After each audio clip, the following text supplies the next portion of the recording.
G'day mates and matettes, it's Cunt and I'm back to apologise for the audio only coming through the left channel in the last video. I'm really sorry to all you headphone users out there.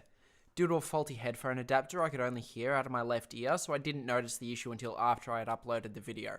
Oh, and I'm also going to be responding to Michael Behe, specifically his first lecture in a yet-to-be-continued series about evolution and intelligent design. Hopefully he doesn't go full dumbass on us, but I wouldn't hold your breath. And on that note, I think it's time we got into the video. My intentions are pure, but I'm just a bit blunt. And to a few select people, I'm the world's greatest cunt. Hi, welcome to our course on intelligent design. I'm Dr. Michael Behe, and you might be asking yourself, what's a course on intelligent design? What's the purpose of it?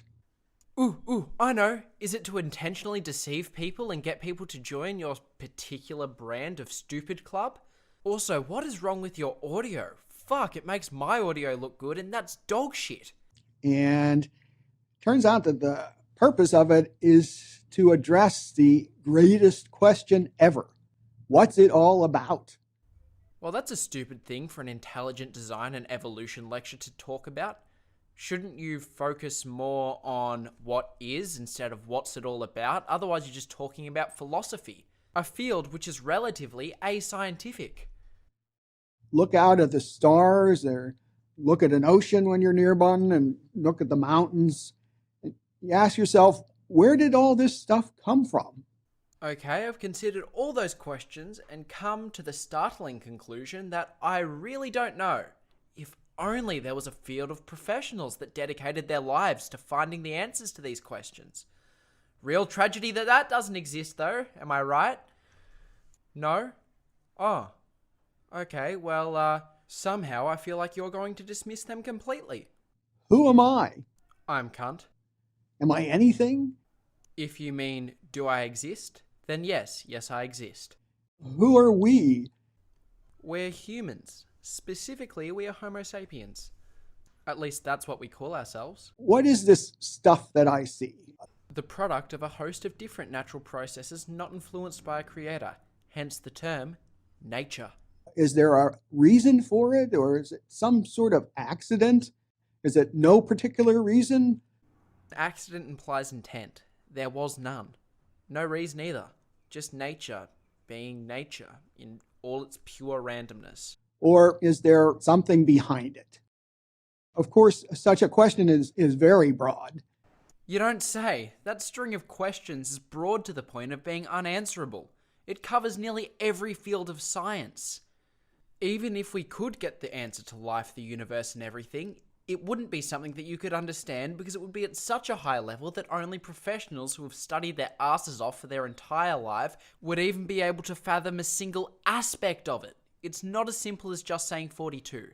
And we can't hope to answer such a thing, and you can address it from many angles, but we're going to narrow our view a little bit, and we're going to talk a little bit about some history, a little bit about some philosophy, a little bit about politics, because ideas have political consequences too.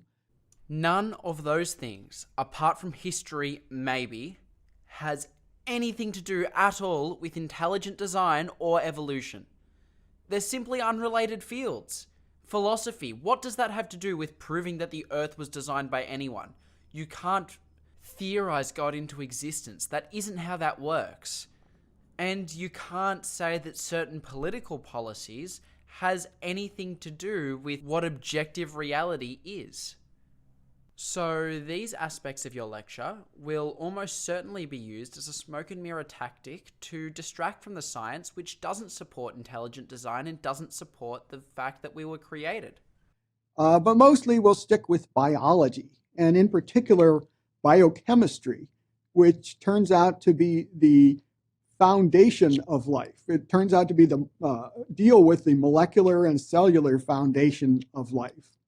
Now that is a field of science which doesn't support your view whatsoever, but I can work with that because it's not just completely red herrings. Thank you, Behe, for your little tiny bit of contribution to making my day more entertaining. I'm a biochemist, so we'll mostly stick with straight science, but on occasion we'll talk about other things that impinge on our appreciation of what we've learned from science.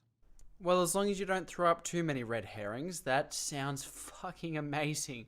Thank you for actually dealing with the science, but probably misrepresenting it to all hell because, you're a creationist. But are these living things related to each other? Are they related to rocks too and non-living material? We'll look at some of those ideas as well. Oh God, no. Oh God, please no. Please don't be like Kent Hovind with these oh yes, the textbooks say we came from rock. Nothing says we came from a fucking rock.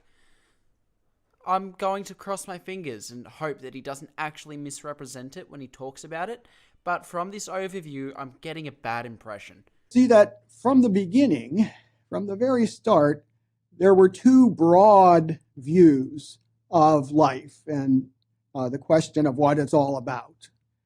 And they are mutually exclusive. So it's either the one or the other. You can't have both. The first view is that life, like everything else, has no purpose. There is no reason for it. It's here by chance. And looking for a purpose for life is chasing phantoms. Well, I wouldn't call it chasing phantoms, but I'd say it's definitely ascientific. A purpose for life isn't hardwired into the life itself. It's whatever you determine it to be. It's philosophy. That's not science, though. So there is a purpose to life. It's whatever you choose. But you can't then say that it has anything to do with objective reality.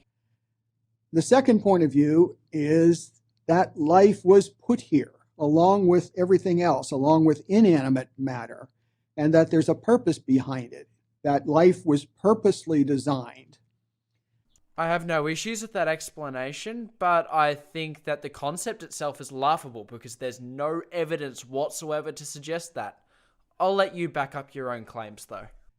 In biology in particular, the view of life as designed reigned supreme for thousands of years, up until relatively recently. And we'll look in detail about that and how things change and how they're changing again. But pretty much everybody held the design point of view, both religious and not especially religious thinkers. Well, kinda. There really weren't that many atheists way back when, so it's kind of hard to say that it was the dominant idea because of any scientific reasoning. It was more that there were so many cultural factors influencing society. The watershed moment was when Charles Darwin proposed his theory of evolution by random variation and natural selection in the middle of the 19th century.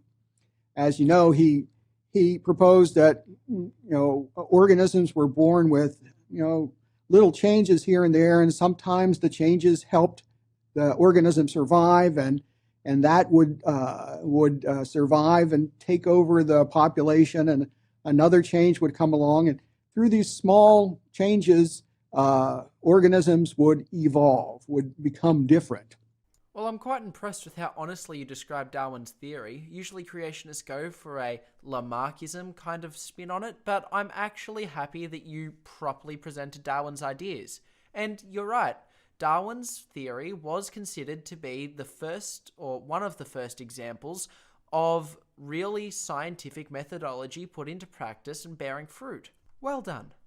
And when he proposed it, people were interested. But many scientists of the age, most of the scientists of the age, didn't believe Darwin had the right idea. They didn't think his mechanism or his way for explaining how life changed was correct. They thought it had a lot of weak spots. In most cases I can find, after Archaeopteryx was found, most scientists actually vindicated Darwin's ideas as scientific, even if they didn't personally agree with them. Just look at Lord Kelvin.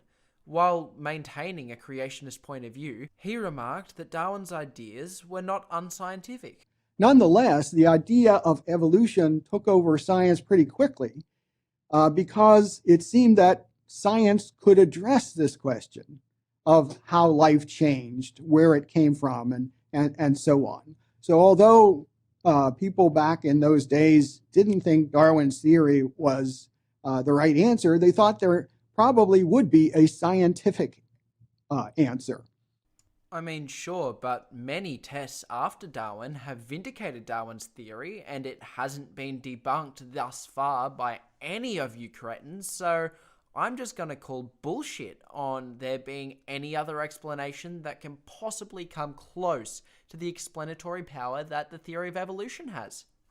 But we have to remember that the state of science back in those days was relatively primitive compared to what it is these days.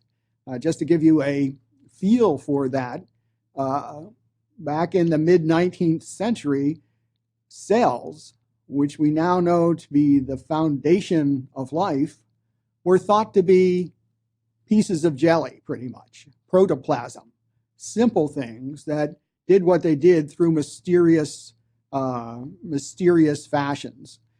And that's why we expand on our theories and don't just leave them sitting in the dust where they were 100 years ago or 150 years ago.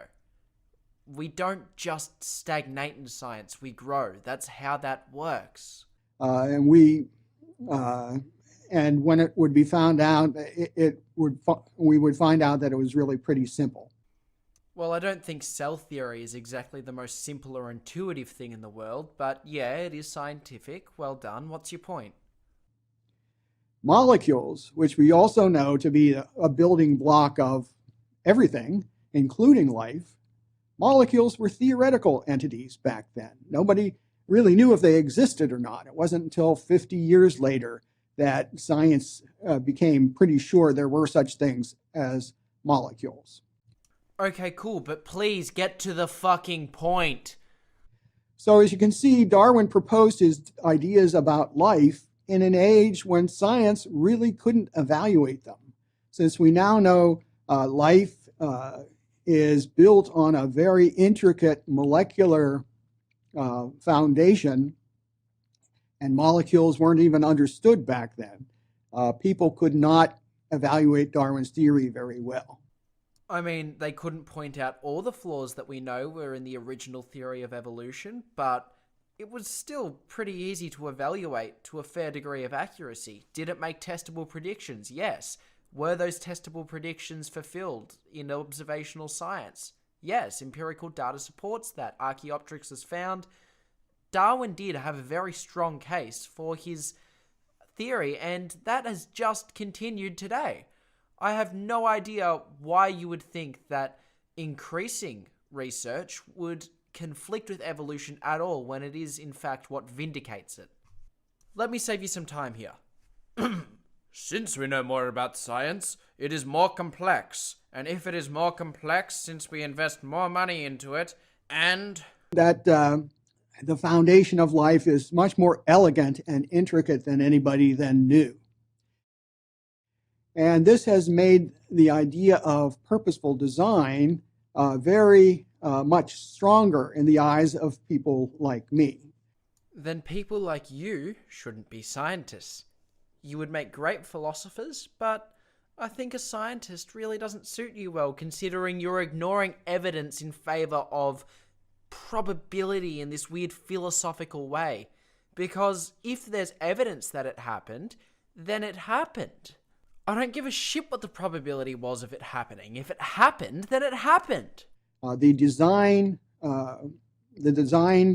inference depends on how much we know about life. If we see how elegant it is, then the more elegant it is, the more stronger the design hypothesis becomes. No, that's not how science works. You know that's not how science works. You're a fucking biochemist. Come on, man. Okay, if you've got evidence, then that strengthens the hypothesis, but not this, elegance. That's philosophical. That's not scientific. And we'll look at the reasoning behind these various arguments as we go throughout the course. But I think we have reached a point today where science has shown enough that we can make a very firm conclusion that life indeed has been designed. And I can't wait to hear your evidence for that. And the reason we have it today is simply because we have the methods and we have the instruments and the expertise to investigate life in such an intricate level, to such a great detail, that we see how it works and we understand why it required design. Oh, it really doesn't, but I feel like your explanation is going to make a very entertaining series for all the wrong reasons. So finally, when we look at all of this, we'll get to I think a basic, even more basic question: is there anything such as a mind? Strangely enough, some people, some materialists, those who think there is no purpose, deny the very existence of mind itself. And we'll see why there's a great reason to dismiss those arguments, to affirm the reality of our consciousness and the designedness of the world. Well, as tempting as it is to just say cognito ergo sum and be done with it, that's I think, therefore I am in Latin, but whatever. My point is, I think you're talking about like solipsism, and any intellectually honest person really can't deny that, but I'm actually interested to see where you go with that. But again, philosophy, not science, my fucking God, please. Ooh, yay, a challenge. I can't wait. I remember 50 years ago or so, there was a movie called Alfie. And there was a hit song from the movie called What's It All About, Alfie? What's it all about, Alfie? Is it just for the moment we live? What's it all about when you sort it out, Alfie? Are we meant to take more than we give? People have been asking that in movies and books and so on, all the days that people have been writing and thinking about such large questions. Now I want you just to kind of drive these ideas into your firmly into your mind, to go out and ask a couple other people, just 2 or 3 other people. Ask them the big question. Ask them, what do you think it's all about? Are you kidding me? I play a 1-minute clip from your video and you fucking pollute it with advertising for your shitty what is it about philosophy challenge. Fucking hell. I was ready to have like Aaron Ra's phylogeny challenge from a creationist point of view fired at me, not this shit. Well, that's the end of the video, so hope you enjoyed it. I really didn't enjoy it. Honestly, I'm just doing this because maybe there'll be more, and I really want to respond to them because I feel like there's some really dumb ideas set up in this video and they could be really smacked down in videos to come. So, subscribe if you want content better than that. Please don't like the video. Dislike it if you feel like. Comment how much you hate me because I feel like that's very warranted in this video. But, correct any science? I don't think I really discussed any. It was more philosophy. So, I was excited for bio. In any case, I guess that ends the video. So, I will see you next Thursday.